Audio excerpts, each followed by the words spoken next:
The night the fire happened, Daniel wasn't supposed to be anywhere near the highway. He was a single dad, a janitor at a downtown office building, and his whole world revolved around getting home before midnight so his 7-year-old daughter, Lily, wouldn't wake up alone. He had already worked a double shift, his back aching, his hands smelling of cleaning chemicals, and his mind full of grocery lists and school forms. The only reason he was on that road was because the bus had broken down, and a coworker had offered him a ride part of the way. The rain had started without warning. Thick drops hit the windshield, blurring the city lights into long streaks of yellow and red. Daniel stared out the window, exhausted, thinking about Lily's smile when he tucked her in every night and whispered, "Daddy's here." That was when he saw it. Ahead of them, a car swerved violently, clipped the guardrail, and flipped. The sound was horrifying. Metal screaming, glass shattering, before the vehicle landed upside down. For a split second, everything went silent. Then flames erupted from beneath the hood, licking up the sides of the crushed car. "Stop!" Daniel shouted without thinking. The coworker slammed the brakes, heart pounding. Other cars sped past, some slowing, some not stopping at all. Daniel was already out of the car, rain soaking his thin jacket as he ran toward the wreck. Heat blasted his face, and the smell of burning fuel filled the air. Inside the car, a woman was trapped, her seatbelt holding her upside down. Blood streaked across her forehead, but she was conscious, her eyes wide with terror. "Help me," she screamed, coughing as smoke poured in. Daniel's hands shook. He had no training, no protective gear. He was just a janitor who spent his days scrubbing floors that executives walked across without ever looking down. But in that moment, none of that mattered.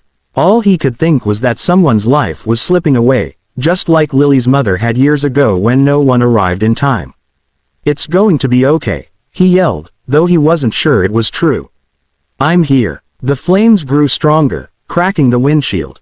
Daniel tried the door. It wouldn't budge. He grabbed a rock from the roadside and smashed at the glass, each strike sending pain through his arms. Finally, the window shattered. Smoke burned his lungs as he reached inside, his fingers trembling as he fumbled with the seatbelt. "Hurry!" the woman cried, her voice breaking. "I've got you," Daniel said through clenched teeth. With one hard pull, the belt snapped. He caught her as she fell, her weight slamming into him. Fire roared behind them as he dragged her away from the car, collapsing onto the wet asphalt just as the vehicle exploded in a burst of heat and sound. Sirens wailed in the distance.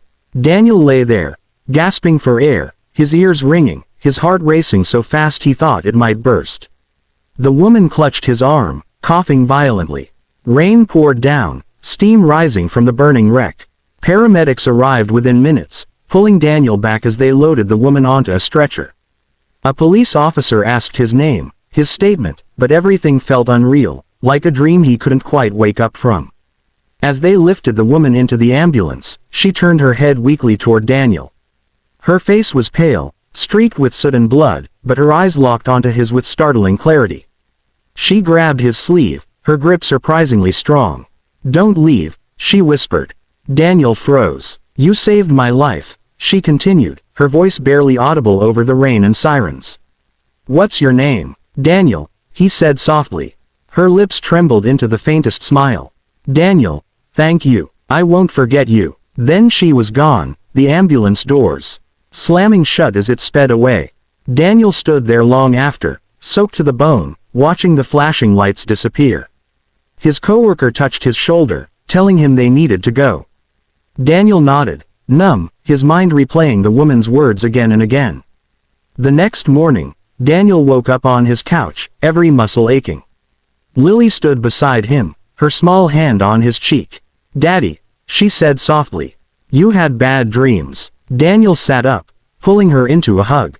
"I'm okay," he whispered. "I promise." He sent Lily off to school and went to his janitor job as usual. He mopped floors, emptied trash cans, wiped fingerprints off glass doors. No one there knew what he had done the night before, and he didn't tell anyone. To him, it wasn't about being a hero. It was about doing what needed to be done. Later that afternoon, the news broke. A major business network reported that a well-known CEO, Alexandra Moore, had been critically injured in a car accident and rescued by a passerby. Daniel paused mid-sweep when he heard the name. The TV showed her photo.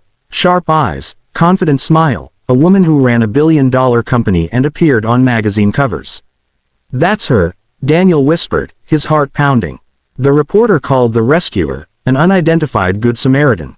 Daniel shook his head and went back to work, unsure how to feel. The worlds they lived in were galaxies apart. She was powerful, wealthy, untouchable. He was invisible. Days passed. Daniel returned to his routine. Work, Lily, sleep. Bills piled up. The landlord left another notice. Lily needed new shoes. Life didn't pause for miracles. Then one evening, as Daniel was mopping the lobby, a black luxury car pulled up outside the building. 2 security guards stepped out, followed by a woman in a tailored coat, her hair neatly styled. Daniel didn't recognize her at first. She walked in slowly, scanning the room. Her eyes landed on him, and her breath caught. "Daniel," she said. The mop slipped from his hands. It was Alexandra Moore. She looked different, still elegant, but softer somehow. A faint scar traced her hairline, and her movements were careful, like her body was still healing. "I told you I wouldn't forget you," she said, her voice steady but emotional. "I've been looking for you." Daniel stood there, stunned, his uniform damp and stained, his hands rough from years of hard work. I didn't expect." "I know," she interrupted gently. "And I'm sorry it took time. I was unconscious for days. But the first thing I said when I woke up was your name." Daniel felt his throat tighten. You're okay. Because of you," she replied. "I wouldn't be standing here if you hadn't pulled me out." She asked to talk somewhere quiet. They sat in the empty lobby as she listened to his story. About Lily, about his wife passing away, about working nights to make ends meet. Alexandra's eyes filled with tears.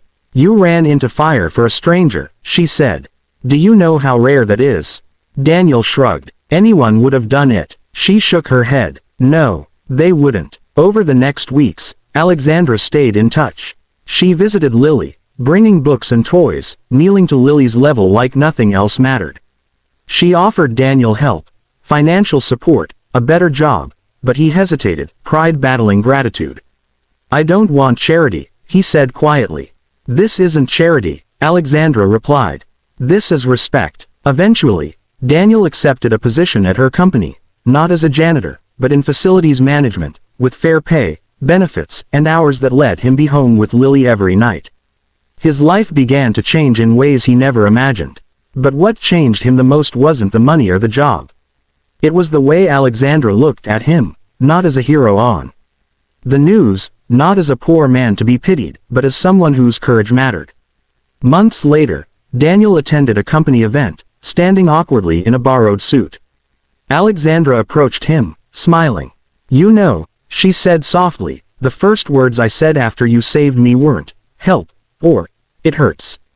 Daniel looked at her, curious. "What were they?" he asked. She met his eyes, emotion shining through. "I said, I want to live. And when I said it, I was looking at you."